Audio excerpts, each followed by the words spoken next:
Good morning, hockey fans. This is Stephen Heisler with HeisHockey.com, the Victorious Hockey Company, and the Junior Hockey Discussion Group on Facebook. You are watching the Junior Hockey Morning Show. We are on the World Sports Broadcasting Network, WSBN.TV, YouTube, Facebook, Twitter. Where else, Tommy? Today is Wednesday, September 13th. North American Hockey League Showcase kicks off today. Today's really the start of the real NAHL season. I know we've had some games in last week and scattered around here and there, but in reality, this big event is what really showcases what the North American Hockey League is all about. I think the NAPHL has some games going on there as well this weekend, but that's not the topic today. Got something a little deeper. If I were king, advisors that threaten coaches would face safe sport ineligibility. Yes, we have to go there today. This should be exciting. Junior hockey coaches can always expect overzealous parents, especially parents of new players at the beginning of the season. They come out of youth hockey, out of AAA or high-level AA. They get to the junior team, and the parent still thinks that they can, manipulate, talk to, coax the coach into getting more ice time for the kid. In the end, most parents figure out real quick that does not work, and all that really does is kind of labels the player as a problem because of the parents. Just the way it is. And those players get that flag really for the rest of their careers. It's best for parents not to do that. It's best for parents to let the player deal with the coach or a player advisor. It's a different story when a National Hockey League player agent / advisor gets into the picture and decides to threaten the coach because his client is not on the top line or in the top power play unit. It's different when that same agent tries to throw his connection to the New York area hockey mafia into the conversation. Look it. I know you're from New York. I know you think it's about your group or your gang, but this isn't The Sopranos. What's next? Forget about it. This is what the agent said. We can have this argument now or in Blaine in front of God and everybody, and that won't work out for you. The Center for Safe Sports Standards should also be in full effect to protect coaches from intimidation, threats, and harassment from any individual working in the game.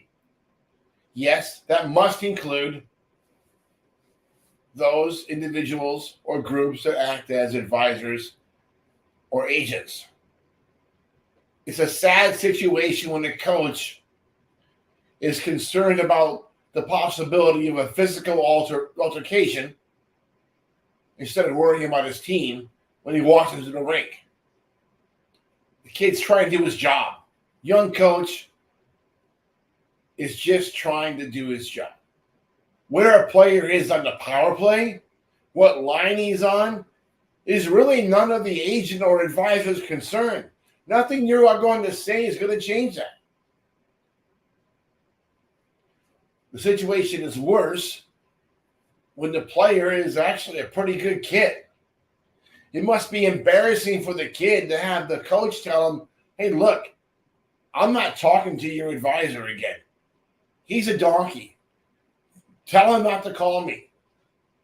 If you got a problem, talk to me. I'm not talking to that dingo again. I told the coach to trade the kid to Fairbanks or Kenai River. It'll be hilarious for that big tough New Yorker to try to pull that crap up there.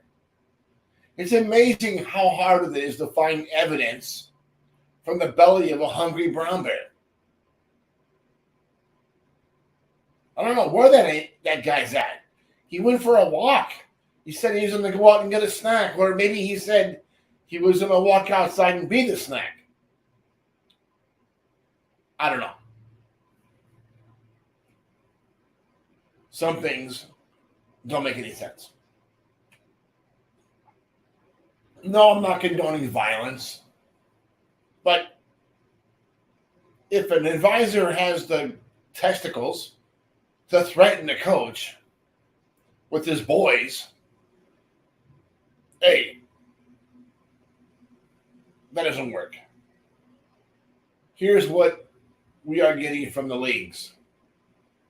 The league is not interested in working with any agent or advisor that has a history of threatening or harassing players, coaches, or the league staff.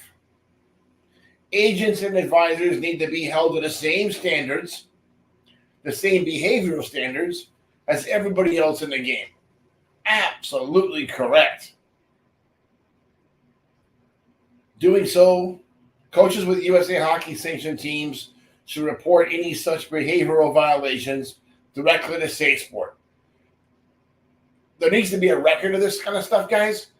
If this advisor did this to one player or one coach, you can expect and understand he's doing it to everybody else. He's trying to strong arm other coaches, other teams.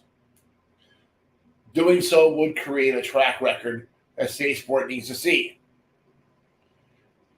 We already know that this big-time NHL player agent has had similar run-ins with coaches in the NHL and even the USHL. Like any child, he will continue the nonsense until real consequences are delivered. A SafeSport ineligible tag would begin to do the trick. Here's the problem with that. We are in a world where Tony Da Silva is permanently ineligible, but also working as a player advisor. He has circumvented that SafeSport ban, and there's nothing we can really do about it. So what can the hockey community do about an agent that intimidates his young coaches? I'll tell you what can happen.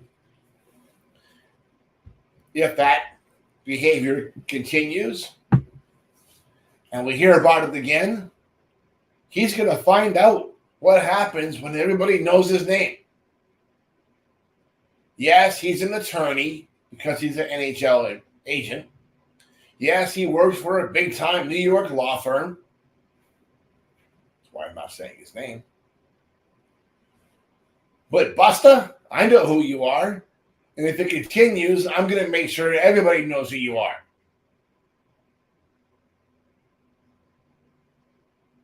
That's it for today. Enjoy your morning.